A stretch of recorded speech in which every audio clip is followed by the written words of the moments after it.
Let's go quickly to the word. We're going into Mark chapter 5. Mark chapter 5, and we'll read from verse 35.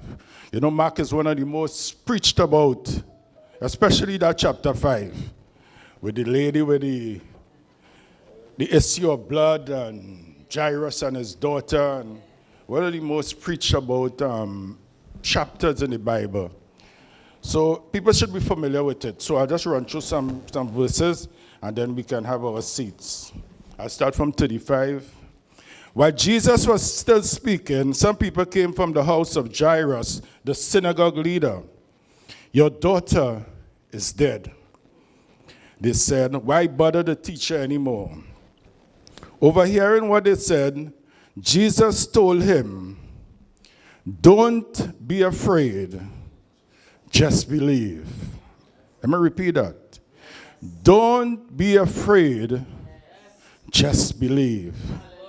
He did not let anyone follow him except Peter, James, and John, the brother of James. When they came to the home of the synagogue leader, Jesus saw a commotion and people crying and wailing loudly. He went in and said to them, why all this commotion and wailing? The child is not dead, but asleep. But they laughed at him. After he had put them out, he took the child's father and mother and the disciples who were with him and went in where the child was. He took her by the hand and said to her, Talitha cum. In the King James Version, it says Talitha cumi, which means, little girl or damsel, I say to you, arise, or get up. Immediately the girl stood up and began to walk around. She was 12 years old. At this, they were completely astonished. And he gave strict orders not to let anyone know about this and told them to give her something to eat. You may have your seats. I want to speak to you today on this, on the 38th verse especially. Because back then, you had to bury your dead within 24 hours after death. So when they got to Jairus' house, there were professional mourners there already. Because they didn't have much time to mourn. 24 hours. And there were weepers and noisemakers at the home. So I just want to share this thought with you today. Fear makes noise, but faith makes room. Fear makes noise, but faith makes room.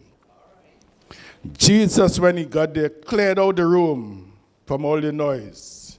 He put them out.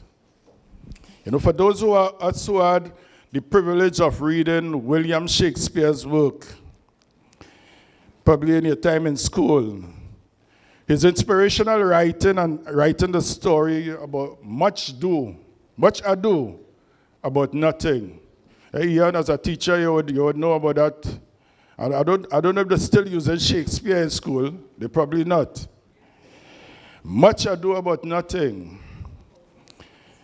And this could have been as a result of Jesus' words in this chapter. Whenever we get ourselves in some situation, whether it's real or imagined, we just blow it up. Any situation we find ourselves in, we blow it up out of proportion. Now, this situation in this passage was real. And Jesus, by saying what he said, he was not ignoring the horrible situation that this family found themselves in. Their daughter had just died. But he is saying, why are you making all this noise? Why are you making such ado about nothing? He said, Jesus is everything. He's everything. He said, I am in the house. I'm in your world. I am in your family. I'm in your needs. I am standing right here. So what's all the noise about? Jesus is saying, I understand if you are making a commotion if you don't have me. But you have me. So why all this noise? Why all this commotion? You have me. Why do you give so much of your energy to anxiety and fear, to ranting, to raving, to screaming.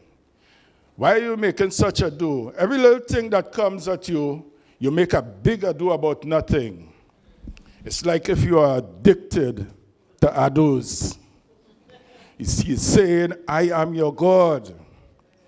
I am the one who could do exceedingly, abundantly, above all you can ask, think, or imagine. I am in your house. I'm in your church. Why are you blowing up the situation, forgetting that I am with you? Some of you need to hear this above all this noise. Jesus said, she is not dead. She's sleeping.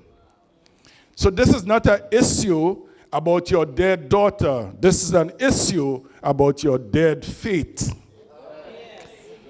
You have lost your faith, and that's why you are speaking the way you are speaking and going into hysterics.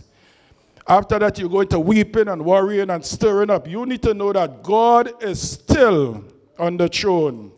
He's not done. Even if the situation is dead, it does not mean God is done. He's working his will, and he gets glory out of everything. Fear makes noise, but faith makes room, and it makes room for a miracle. Even if it seems too late, because in that particular situation, they all thought that it was too late. They all felt that the young lady, the young girl had died, and by Jesus coming the time he came, there was no way anything could happen. That's it. It was too late. Jesus is there, and he knows what's going on. Amen. Jesus reforms the reality, and he realigns and reframes the reality. So before you assume the worst, when things happen, remember they were wailing, they were worrying. Listen, it's all about the worst case scenario. When something happened to you, we think about the worst thing. We go to the extreme first. And that's what we do. When something bad happens, we race in our mind and begins to verbalize worst case situations. They were probably looking for a casket because the young lady had died. They were in a funeral mode. They were absolutely knowing it was too late. And in their minds, they assumed it was too late. Some of us came to church here in our caskets. We already gave up. But I'm here to tell you, you will leave here tonight with confidence. Some of you come with a funeral on your mind. But if you have seen anybody in the casket still breathing, I believe in holding on. Because in God's time, he will take you and he will take me. He will take all of us if the rapture doesn't come first. But I do believe we just need to put some stuff out of the room and recognize Jesus and Jesus alone. Sometimes we have to put doubt out of the room. Fear, we have to get him out of the room. Worry, we have to get him out of the room. Panic, we need to get him out of the room. Jesus walked into a panic room. While they were having an absolute breakdown, Jesus walked in with all the commotion, all the ranting, all the raving. And Jesus walked into that panic room and says, doubt, get out. We are going to change the atmosphere in here. We are not making any room for ado. We are making room for me, Jesus, the miracle worker. And I don't know what he's going to do for you.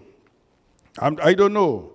But I'm going to tell you, when you offer him praise, it turns to worship and not worry. Sometimes I wonder what would happen if we praise more than we panic. I wonder what would happen if we just begin to make room for him instead of being addicted to others. Self-troubling.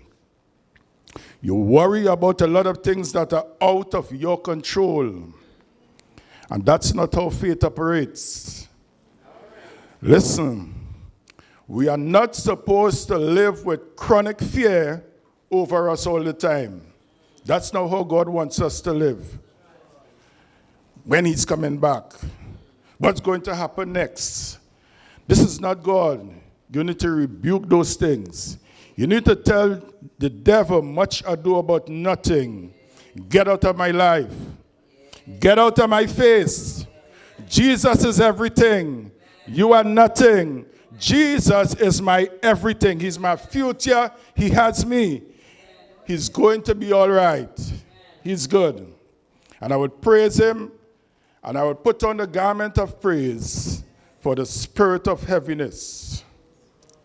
Fear is the result of increasing vulnerability. When you're in a position and you feel like it's closing in on you, that's when fear steps in. Can I tell you? That's when you have to rebuke it. That's when you have to rebuke it. God wants you to act in faith first, and not panic first. That's what he wants us to do. He wants you to act in faith, not making much ado about the bad news. Act in faith because you know that Jesus is with you. And I will not let fear dominate my life. When you understand that God does not want us to live in fear, some of you walked in here today, and I wanted to declare to you that it's time that you find your hallelujah. It's time that you find your hallelujah. Make room in the middle of the chaos, in the middle of something that has robbed your world. Make time for your hallelujah. And that's what you have to do. When the enemy comes after your joy, after your peace, after your children, don't see them in a casket. Find your hallelujah and make room for a miracle. Find your hallelujah. And say to the devil, you're not going to get my marriage. You're not going to get my family. You sure can't get my children. In the name of Jesus, I will find my hallelujah. Somebody give God a hallelujah shout. Give God a hallelujah shout in the house tonight. Stop making ado. You can't make ado and make a miracle happen at the same time. Jesus had to put one out of the room for healing. Make room for breakthrough. Make room for faith. Don't let your emotions take over. Let the word of God take over. Yes. We need to get off this negativity, this bitterness that we walk around with in the name of Jesus. You have to shake yourself sometimes and declare, I am not a funeral director. I am a man of God coming with a word from God. It's not over. Once Jesus is still on the throne, I know that Jesus is still Lord and he's still with you. You need to stand your ground right here, right now, because he's the God of miracles for our sons and daughters.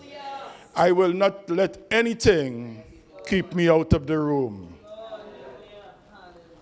You know, Jesus would not let anybody go in the room who wanted to go where the miracle happened. So he just took the mother and father of the child and the disciples who he came with. So all the other people who were there and who were making all this noise, he kept them out of the room. But a particular thought hit me. And I asked myself, how many times did my doubts, my fears keep me out of the room?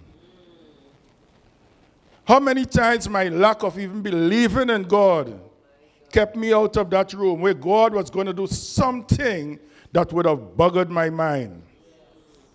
And I'm telling you right now, when you get to that place where you are so consumed with your problem and making much ado about it, you are keeping yourself out of the room where Jesus does the miracles. Because in the room, after putting out the noisemakers, He touched her. He touched that little girl. He took her by the hand and he spoke to her. There's nothing like the personal touch of Jesus when you find yourself in a crisis. I appreciate counseling. I'm not against that. I believe in it. I believe in all the things, even coming to church, I believe in that. But there's nothing like the personal touch of our Lord. When you are carrying that stuff that you are dealing with, the Lord comes personally in the spirit of his Holy Spirit and he touches you personally. Have you ever been touched? Have you ever been touched? It's called the power of his personal touch. All at once, you don't see any casket anymore. Your confidence is back. Your game is back. All because of that touch. The next thing the Bible says is that when Jesus went in, he saw her lying on her back. But when she came out of the room, she was standing on her feet. I'm going to tell you something tonight. Jesus is going to put you back on your feet. You are going to get your faith feet back. You are going to get your faith feet back. You're going to get your anointing back. You're going to get your faith back to stand up again. Look, I am not naive to think that we would not be afraid. Fear is an emotion created by God, and He created that within us. And when he says, fear not, it does not mean that as a child of God, you are immune to the emotion of fear. Let me tell you something. If your phone rings at 2:30 in the morning and you hear one of your children on the other side, your heart begins to race. Not knowing what they're calling you about, but getting a call at 2:30 in the morning, it caused that emotion to start to get the better of you. But that's not what the Bible means when it says fear not. It means face it and fight it. That's what fear not means in the Bible. Do not make much ado about nothing, but celebrate the fact that Jesus is everything. And he's here, and he will not abandon us now. Face it and fight it. Don't deny it, because fear will allow you to procrastinate. Some of us have not been to a doctor or had a checkup in years. And I know you're afraid. And it's not that you're losing faith. It's that you are afraid. You are simply afraid. And that's not right. We need to face it and fight it. I want to know about my medical status. I want to know. I'm not going to lay down. I'm going to face it, and I'm going to fight it. But you know what? When it's all said and done, you need to know that you have to trust God. We are called to trust God and stand. Quit worrying about your whole life. Enjoy your day. This is the day the Lord has made. Let's worry about tomorrow. Matthew 6:34 says, do not worry about tomorrow, for tomorrow will worry about itself. Each day has enough troubles of its own. Jesus touched her. And the next thing that happened was her spirit was revived. And she stood up on her feet. She was 12 years old. So she walked out of the room. Remember, the Bible said she was flat on her back. Some of you should be thankful you're still in the game. You're still in the game. You have been through some trauma. You have been through some chemo, some sickness, and you have been on your back. And I'm thankful that you're still in the game. But I'm compelled to tell you what the Lord would say to you. I'm thankful that you got back on your feet. But I also want you to act like if He gave you 30 or 40 years more of your life. God, I'm thankful that you would satisfy me with whatever I am believing for. God told Abraham in Genesis 12, you would die a good old age. A good old age. There's something called a good old age. I don't want to experience the bad old age where I don't know where I am or I don't even know who I am. You know, I was looking through Facebook recently and I was looking at a story that the mayor of Diego Martin placed on Facebook.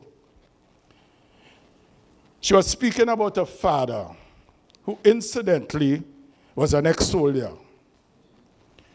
And she was saying that he's now suffering with dementia and he can't even recognize her.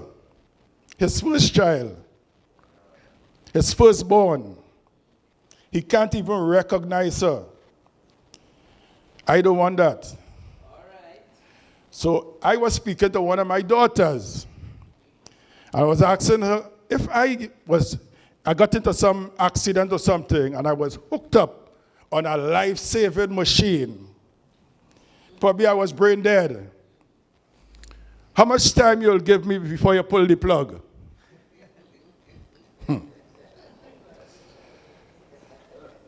She said jokingly, well, Jesus got 3 days.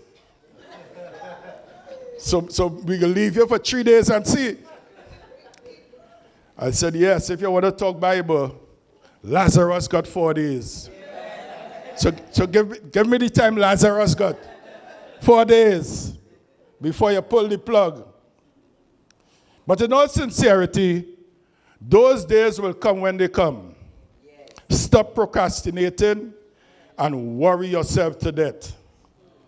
But this is my favorite part of this story. This is what touched me the most when I revisited this story. The third thing that happened was that he took her by the hand and said, little girl, arise.